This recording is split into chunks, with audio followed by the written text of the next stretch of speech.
Welcome to the Ducks Unlimited podcast, the only podcast about all things waterfowl. From hunting insights to science-based discussions about ducks, geese, and issues affecting waterfowl and wetlands conservation in North America, we bring the resource to you.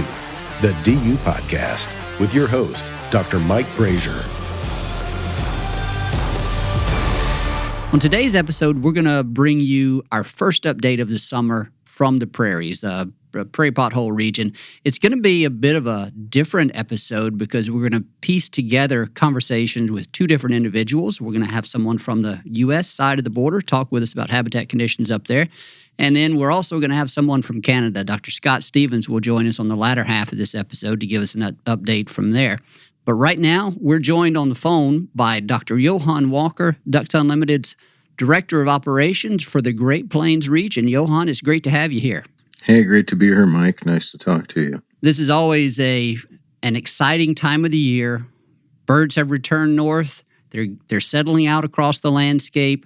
For several months now, people that are interested in waterfowl and waterfowl hunting have been gazing to the north and looking at the Weather Channel and looking at drought monitors and doing all sorts of mental interpretations to try to figure out what the bird's going to return to and then where are they going to settle. And then we're all just sort of doing our best to guess at whether it's going to be a good year or not. It's never too early for that kind of thinking.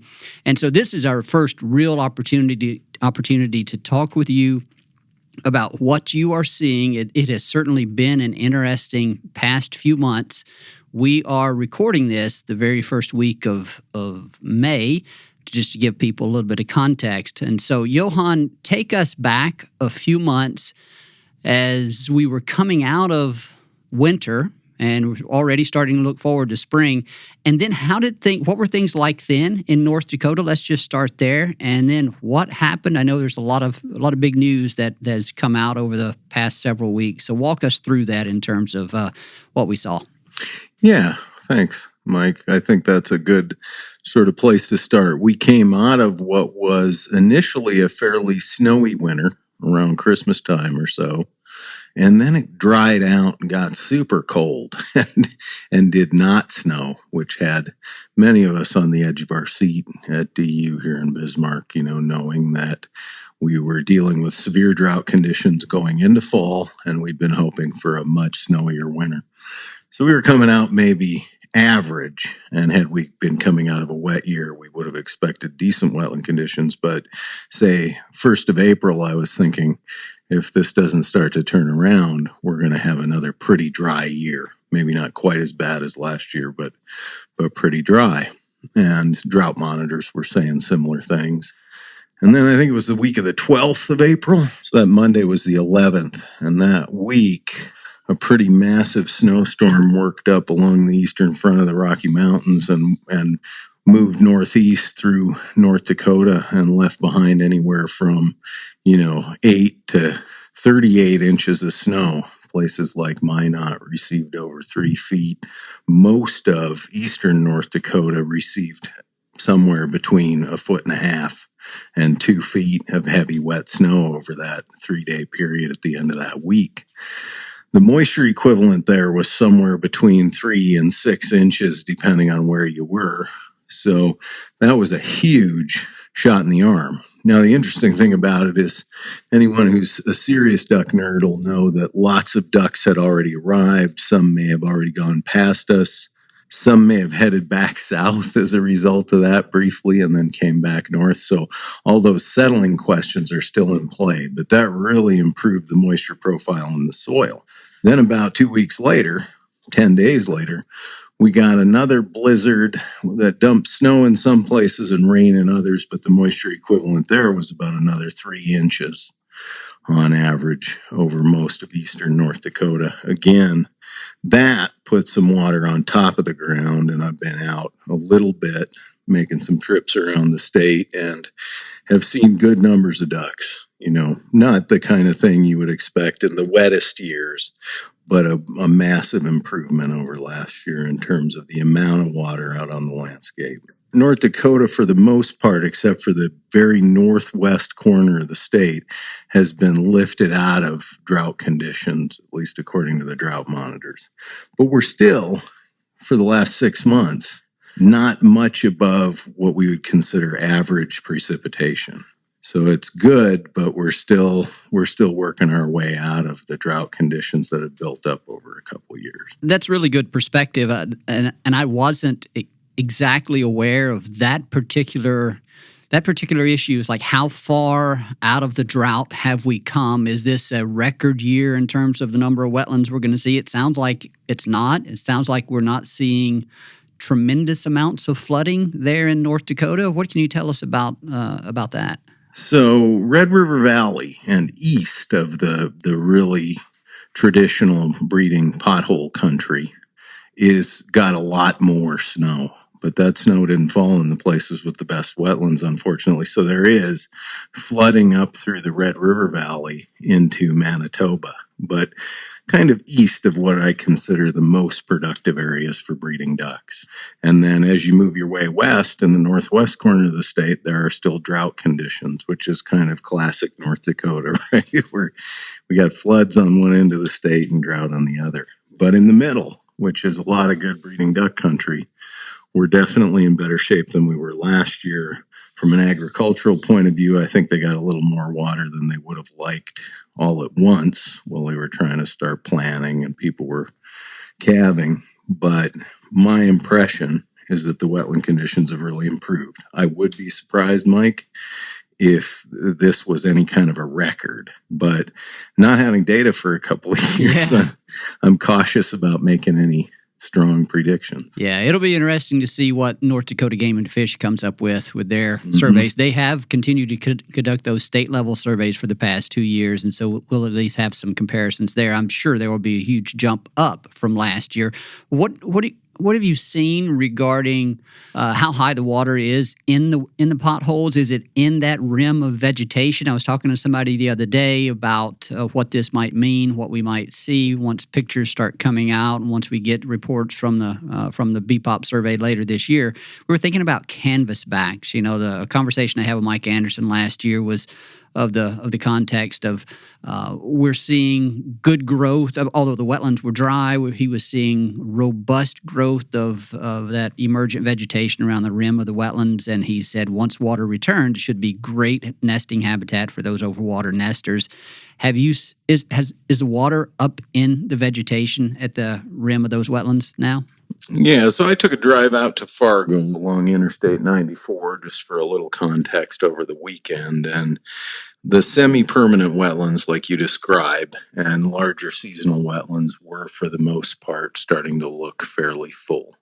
What I had my eye on more, because I'm sort of thinking about, what's this initial productivity look like, was the smaller seasonals and temporaries, and many of those were also filling up. So that looked generally consistent with kind of what you're imagining, that the wetland conditions will look good. Now, like I said, the soil's still a little thirsty in my opinion. So if we went into a couple of hot months, things could dry back down quite a bit by the middle of the breeding season. So from North Dakota's perspective, we're going to be, would you say, a bit above average? If you kind of had to ballpark it, kind of give us an idea there. Yeah, if I had to guess, I would guess we're somewhere between the median year, the average year, the middle of the road year, and a little better than that, but nothing like a 75% year, if that makes sense. Yeah, that is helpful. I think we'll have to manage expectations because everybody saw these storms coming through and we all got excited, me included. And there's reason to be excited, make no mistake, because this is a huge lift from where we were last year, but we're still not overflowing. All the wetlands aren't to the brim, so we still have a little bit of work to do and a little need to continue watching the weather and hope for a little bit more precipitation as we go through the summer, it sounds like. That's right. I'd say there's plenty of reason to be optimistic and that we are in way better shape than we were 1 year ago on this day. But we had a pretty big debt to repay, right, moisture-wise? And so we're in the process of paying that and then starting to get ahead again. And so if we get, I guess I'd say to our listeners here, don't quit with the rain dances just yet. Yeah. Yeah, for sure. Well, what can you tell us about South Dakota and then Montana? Each of those two states produce their own share of ducks, and I think those storms that you talked about hit those two states to some degree, but I'm not exactly sure what conditions are looking like there. So step us through each of those. Okay, yeah. So South Dakota had a particularly dry winter. And in fact, sort of as we were coming into April, some of our conversations around the region were about, looks like South Dakota and North Dakota are going to kind of flip roles this year, right? North Dakota will be a little wetter and South Dakota will be a little drier, which last year was the opposite. That seems to be holding true. Now, most of South Dakota is in a non-drought status, according to like drought monitors, but they're short on precipitation, and I would say overall dry, like average or a little below average conditions in South Dakota. They need rain, and they need sort of timely rain over the next few weeks to maintain decent breeding habitat down there. Montana, the Prairie Pothole region part of Montana, you'll recall, Mike, is just a fairly small strip of geography north of the Missouri River and south of the Canadian border. And so that area is still, even after a couple of storms and a little bit of moisture, they didn't get near the kind of, not feet of snow or inches of rain. And so they're still in pretty severe drought conditions, as is the most northwest corner of North Dakota.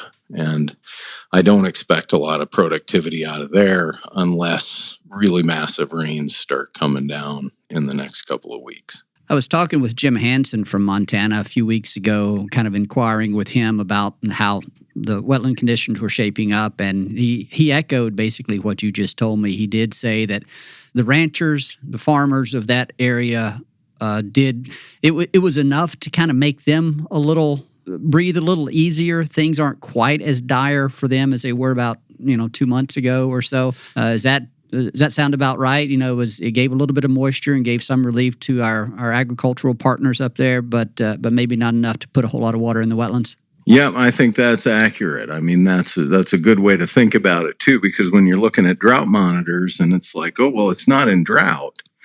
That might be great if you're planting soybeans, but like we were just talking about a minute ago, after a few dry years, that may not be enough to fill up your wetlands. Well, what about the phenology of birds arriving, birds settling? I think what we're going to find when we talk with Dr. Scott Stevens on the Canadian perspective is a fairly significant delay in spring phenology. And so you're talking about a delay in the timing of when birds are going to be able to really initiate breeding in earnest. So what's your read on things there in North Dakota? You may not have been quite as cold there as what we've seen in Canada. What can you tell us there? So I haven't been out a great deal, but what I have seen is a fair number of three bird flights and other kinds of breeding behaviors among mallards and pintails, but not a lot of mallards and pintails around. Still fairly good-sized groups of later nesting species like northern shovelers and lesser scaup. So that indicates to me that they're just showing up and not quite breeding yet. But if I had to sort of give you a ballpark for the ground I've covered at this point, I'd say we're about average. Okay. There's mallards out there doing their thing. There are probably a few eggs on the ground, but it's not going yet. I'm guessing another couple of weeks before the early nesters like the mallards and pintails are in full swing. Yeah. Okay. And the blue wings and the gadwalls and the later nesters get started. And you were telling me here before we started recording that today was one of the first, well, maybe not today, but the past couple of days you've started to feel like spring is arriving. Maybe you've turned the corner. Temperatures are on the rise. Your forecast for the next 7 to 10 days looking in that same direction? Yeah, so we're starting to crack 70 degrees for daily highs every few days. That's a turning the corner kind of moment up here. So at this point, I think we're on the road to whatever kind of breeding season we're going to get. And most likely, most of our precipitation will come as rain from here on in. So it's going, Mike. It's just sort of, I'm cautious about what it's going to look like, especially, I can't even think about, hey, what was the breeding population like last year across the region? Yeah, because we don't know. Right.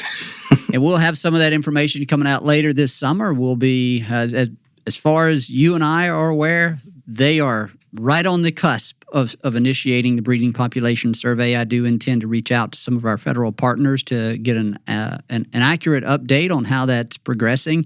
But yeah, my understanding is that any day now we should start hearing about the survey being initiated, and we'll soon have all that really valuable data. And I know we're all looking forward to that.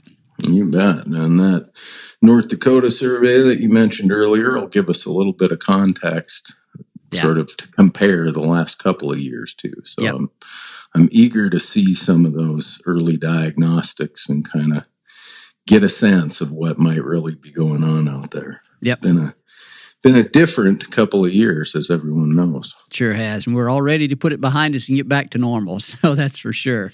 Well, Johann, I don't want to take up any more of your time. You have shared with us exactly what we wanted to hear about. And it sounds like we're in pretty good shape, way better than last year. Still need some rain to maintain some of those wetland conditions. Still need some rain to fill some wetland conditions in certain parts of that geography. That's the way it typically always goes. It's never uniform conditions of a certain status. There's always some pockets here or there. So we'll continue to hope for some beneficial rains, maybe not too much that it causes any flooding or hinders the land use opportunities up there. So, but yeah, we'll check in with you sometime later this year, I'm sure. I don't know if it'll be in the summer, might actually be in the fall, but we'll definitely touch base with you and get another update before we head into the hunting season. Hey, that sounds good, Mike, and I appreciate the call. And keep thinking wet prairies. A special thanks to our guest here on this part of the episode, Dr. Johann Walker, Ducks Unlimited's Director of Operations for the Great Plains region up in Bismarck. We always appreciate the insight he brings to us up there from the prairies, especially this time of year. And at this point in the episode, we are going to shift to our next guest, which is going to be Dr. Scott Stevens, a good colleague of Dr. Walker and mine, but he's going to give us perspective on habitat conditions up in the prairies of Canada. So, Scott, welcome to the podcast. Great to be here, Mike. I can't help but be excited with walk-up music like that. Thank you, Scott. It's good to reconnect with you. It feels like it's been forever since you and I spoke, but it's probably only been about 3 months or something like that.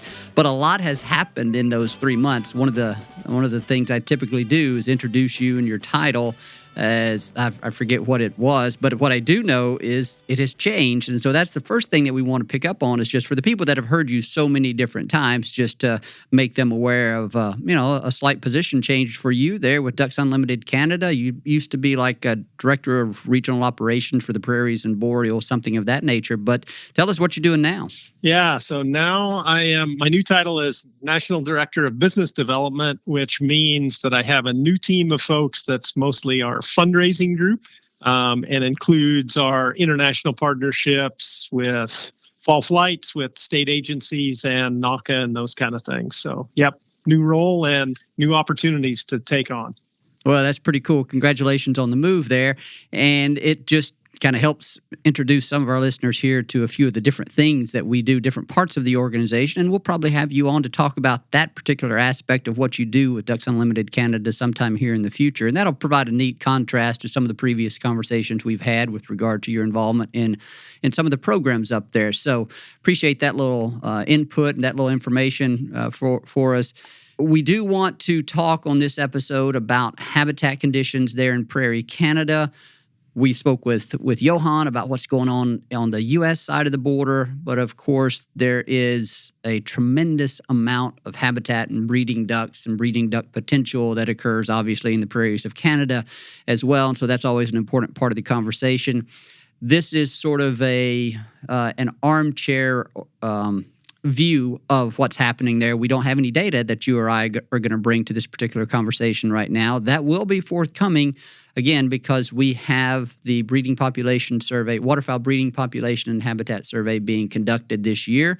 We're excited about that. And I guess we're recording this on May 9th. And I saw something a few days ago where any day now the surveys should be initiated. So we'll eventually have a really good database perspective of how habitat conditions bore out this year and duck populations and where they settled and so forth. But at this time of year, we're just sort of looking out the window and looking at what we've seen, what we've heard and experienced up to now to give people an idea of how things are shaping up. So with that, I know it's been a really interesting year. Very long winter for y'all there in Manitoba. You're based out of Winnipeg. So walk us through that. How much fun did you have shoveling snow and enjoying all of the white weather that you had this year in Winnipeg?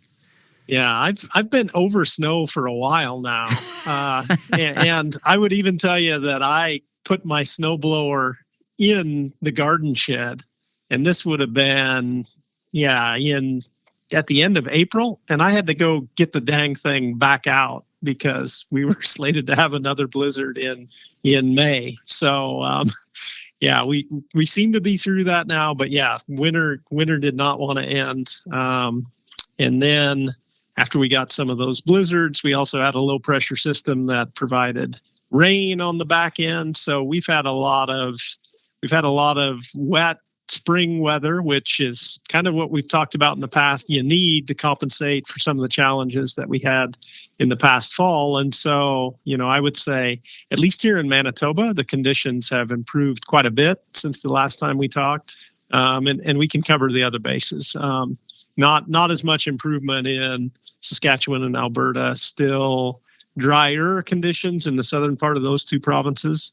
In the parklands, a little further north, pretty good conditions, lots of snow. But overall, I would say that kind of the outlook is an improvement from last year, which was pretty tough. But I'm not expecting a stellar year. It's going to be an okay year, the kind that Johnny Lynch would put in the category of normal duck crop.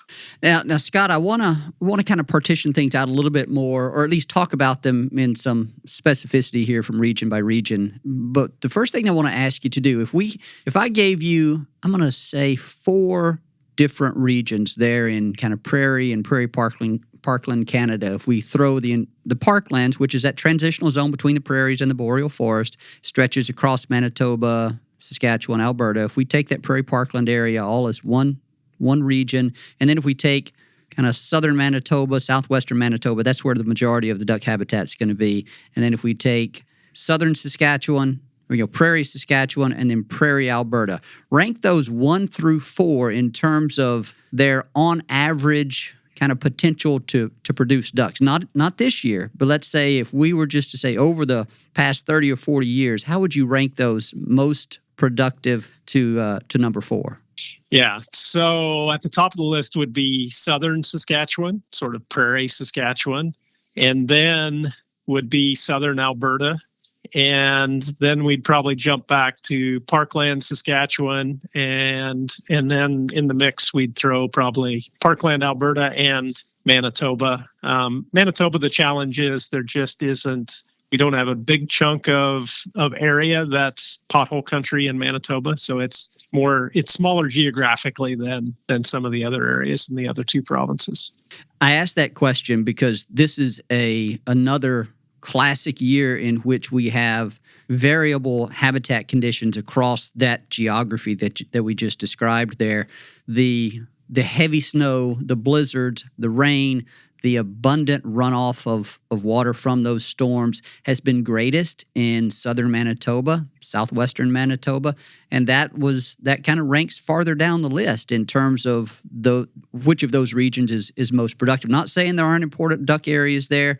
It certainly is important for some overwater nesting species like canvasbacks. There's some classic work that's been done there in southwestern Manitoba. We've talked about it with previous guests, and so there's definitely ducks that are produced there. But it's not the top of the list in terms of duck production potential there. And so if you talked about all that, the blizzard, the rain, and so forth. What in Manitoba? What have we seen, or what did we see over the winter in southern Saskatchewan and Alberta? How did it compare relative to all the blizzards that came through Manitoba? Yeah, let's maybe start with Alberta. Alberta's a little bit unique in that it is like Western Montana, where we will get sort of warm Chinook winds coming off the mountains, and those will create, warm-up periods in southern Alberta. So, even if they have pretty good snowfall, they'll lose much of their snowfall, throughout the winter is pretty common there. So southern Alberta was pretty dry this year. And, so conditions are pretty tough down there. Southern Saskatchewan had a bit of snow, but not nearly the amount of snow that the more northern areas in Saskatchewan, like in the parklands, had. And keep in mind, last fall when we went into freeze up, we always talk about soil moisture, and it was pretty dry. So, we needed quite a bit of snow to generate a bunch of runoff, and at least in southern Alberta and southern Saskatchewan, we did not get that.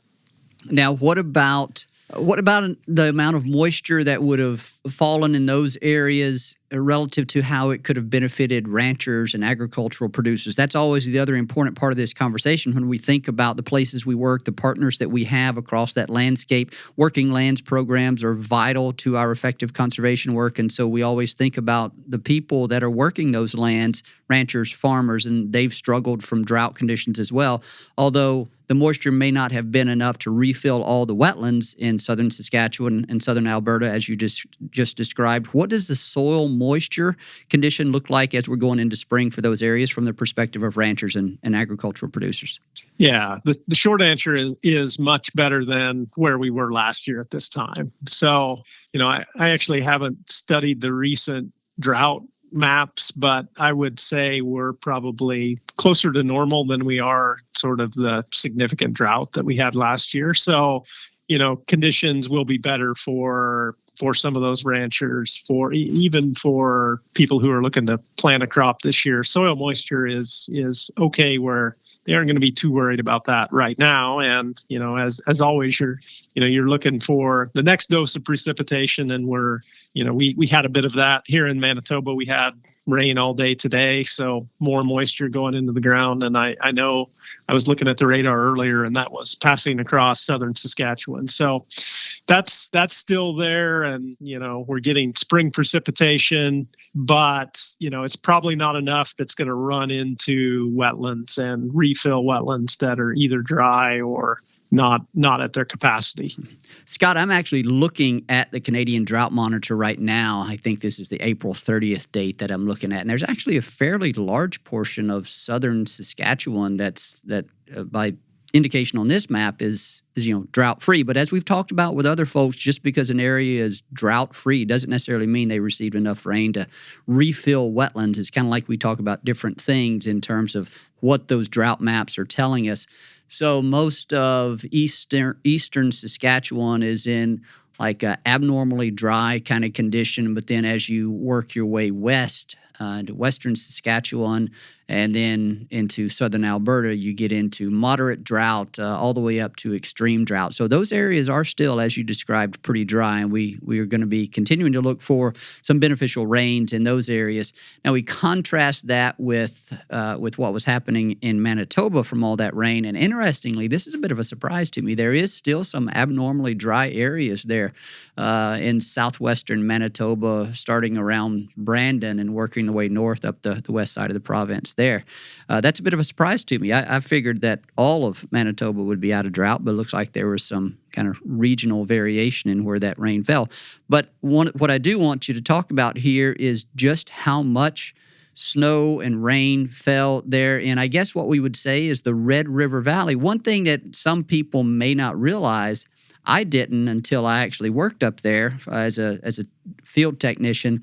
Red River goes through North Dakota and then flows north into Canada. And so then for someone like me who's lived all their lives in the southern U.S., southeastern U.S., where all the rivers flow south, it like turned my world upside down whenever I learned that there's a river that flows north.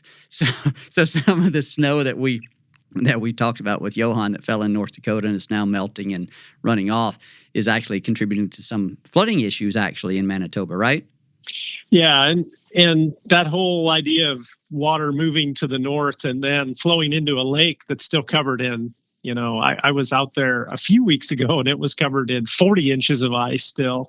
That will be reduced now. But yeah, that's what creates part of the problems is, sort of ice dams and ice jams in where that water is flowing can really create additional flooding. But we've just had enough precipitation that those systems are kind of full of water. And yeah, even my office here at Okamic Marsh was closed last week because of overland flooding and, the ability of our lift station to keep up with moving water that came out of the bathrooms into the treatment ponds out here. So, those sort of challenges are definitely out there, especially in the Red River Valley right now. Scott, what have you seen in terms of ducks moving into the area and starting to settle? I don't know how much opportunity you've had to get out, drive across the landscape. I think you were traveling last week, but what have you heard from other people maybe in terms of ducks that are starting to show back up there now? Yeah, well, I know that sort of blizzard conditions followed by rain that we had sort of pushed birds back south.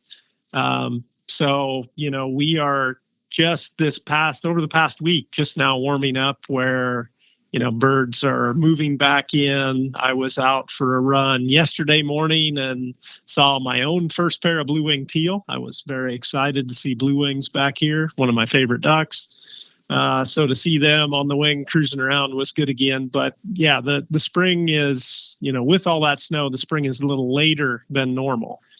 Here in Manitoba, I think birds were probably back and getting busy a little earlier as you move further west.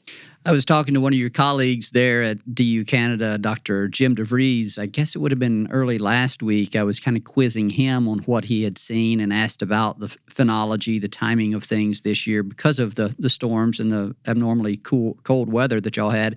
He estimated that y'all were at least about 2 weeks behind a normal spring, and that has important implications for potential duck production. So talk about that a little bit in terms of how that affects productivity, opportunities for production of ducks when we have a late spring.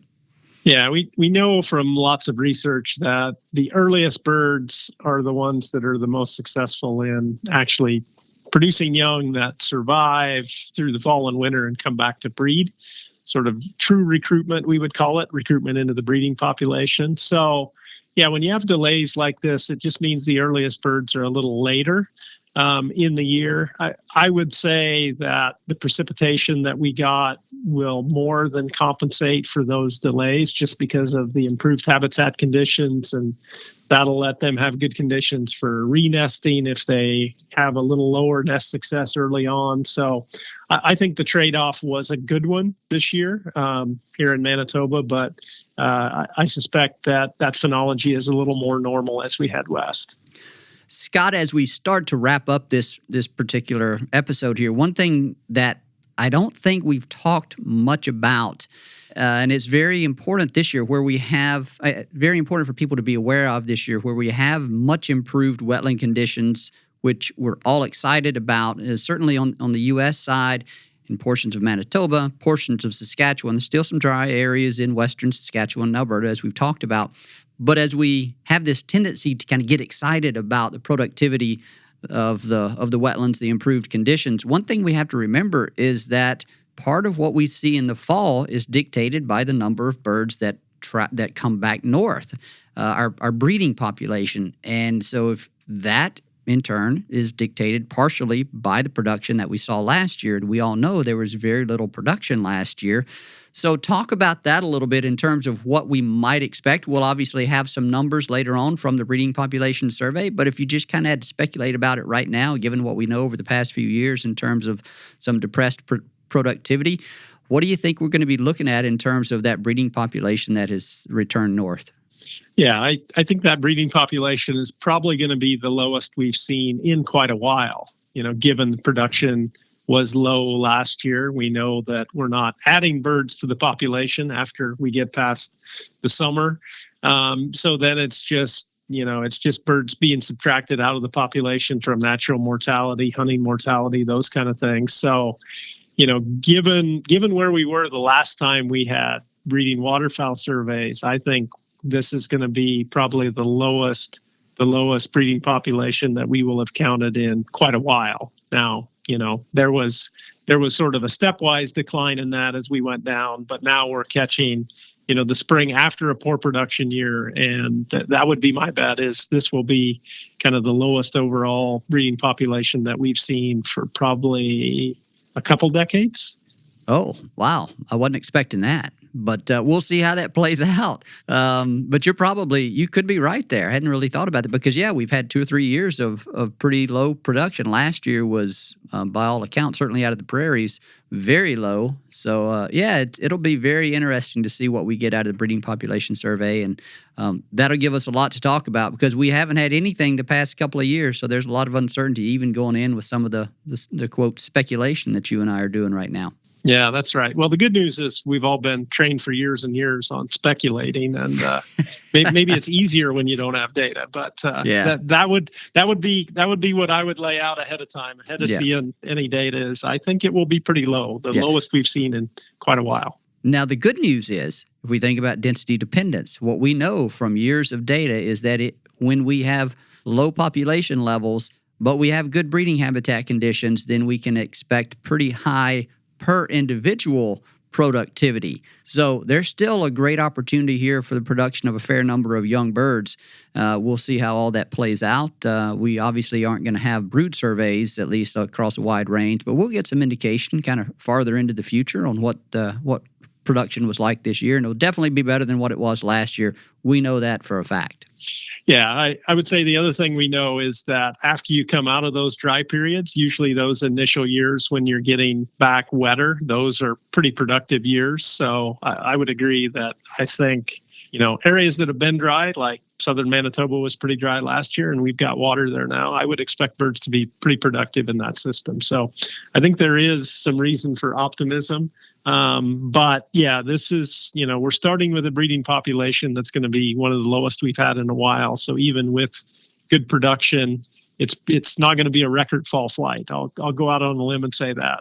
Scott, we're gonna leave it right there. People can continue to watch the weather. We still have some drought in the western portion of the Canadian Prairies, and so we still need to be calling for some moisture there, looking for some beneficial moisture, not too much that causes flooding or anything of that nature, but even our agricultural and ranching partners would welcome some additional rain because it's still some dry conditions out there, and we'll stay in touch with folks over the coming summer and into the fall. I'm certain, Scott, that we'll get in touch with you as we get into that time period. Once we get some breeding population data, probably have you talk about that a little bit. And but for now, we're going to wrap it up. I appreciate you joining us and providing a bit of a armchair perspective, biologist perspective from the armchair, from the office chair, perhaps, of what we might be seeing once things get wound up there this spring. So appreciate it, Scott.